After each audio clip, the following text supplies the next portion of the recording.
What's up with the Raider Nation? This is your man, Wasted Talent. I'm coming back to you with another short video.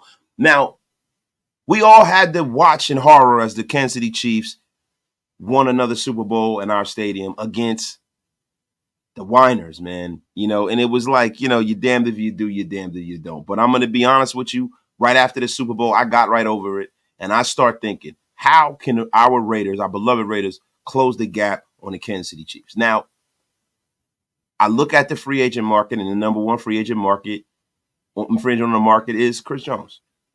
Now, it's very rare that a defensive tackle is the number one free agent ranked by Pro Football Focus, but he actually is. I mean, now this guy had 10 and a half sacks, 19 solo tackles. He has been a monster in the middle of that defense, perennial All-Pro, 5-time All-Pro. ChrisJones is a guy that immediately, as soon as he walks through the door at Allegiant Stadium, becomes the best interior lineman that we've had in probably a decade. And he would help Max Crosby and Malcolm Kuntz and everybody else on this roster, all of the young pups we got. He will immediately raise that room. Now, there were reports that ChrisJones loved the facilities at Allegiant Stadium, said we're a top flight organization. And listen, it all sounds great, right? But the Raiders need to do all they could possibly do to get ChrisJones in the building. Now, there have been reports that the Kansas City Chiefs are open to trying to work a deal out with ChrisJones. But at the end of the day, man, they paid Patrick Mahomes. And I do not think that the Kansas City Chiefs have the money to sign ChrisJones. And I think it's all about the money at this point. ChrisJones has won 3 Super Bowls. And at this point now, he needs to set up his future long term. And I think the Raiders need to be fully invested to even overpaying a premium to put a dent in that Chiefs armor. Now, that is the one guy on that team besides Patrick Mahomes that is irreplaceable.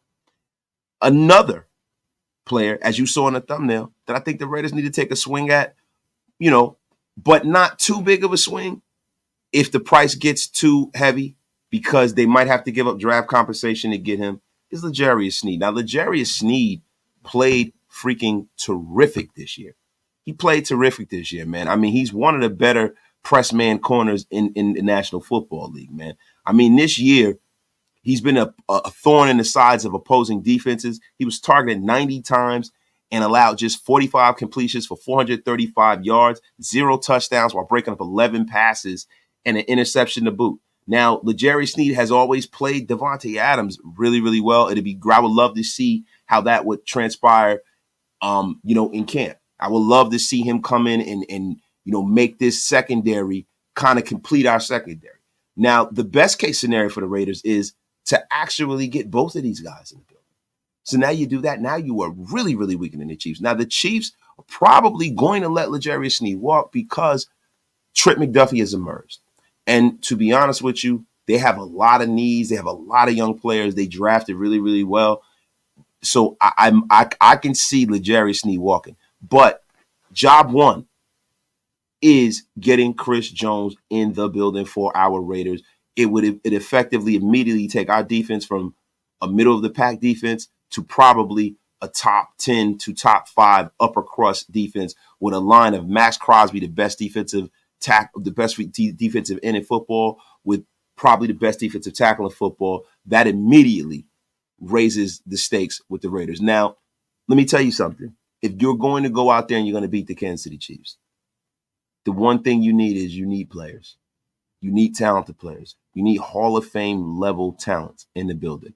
We have that on the offensive side of the ball with Devontae Adams. We have that with Max Crosby. You go out there and you add a ChrisJones, that immediately helps our secondary. The secondary is much, much better because you're getting that constant pressure with a guy that really wrecked the Super Bowl and really helped the Chiefs win that Super Bowl. And also in the Al Davis model, it is warfare on the people in your division. The Chiefs are our main rival. The best way to getting to a Super Bowl is winning your division. Getting that bye week if you can. And this right here, I think, should be job one for the Raiders if we are going to go in there and we're going to kick the door down and take the AFC West from the Chiefs. Guys, listen, if you like what you heard in this video, hit that like, hit that subscribe button. We're on the road to 15,000 subscribers, man. And I want to thank all of you guys, right now in this video for how supportive you've been. But listen, if you like what you hear, and it's your first time seeing my face, man, hit that like, hit that subscribe, man. It'll be much appreciated. Cost you nothing. Raider Nation Unlimited. It's your boy Wasted Talent. I am out like yesterday, man. Y'all have a terrific, terrific night.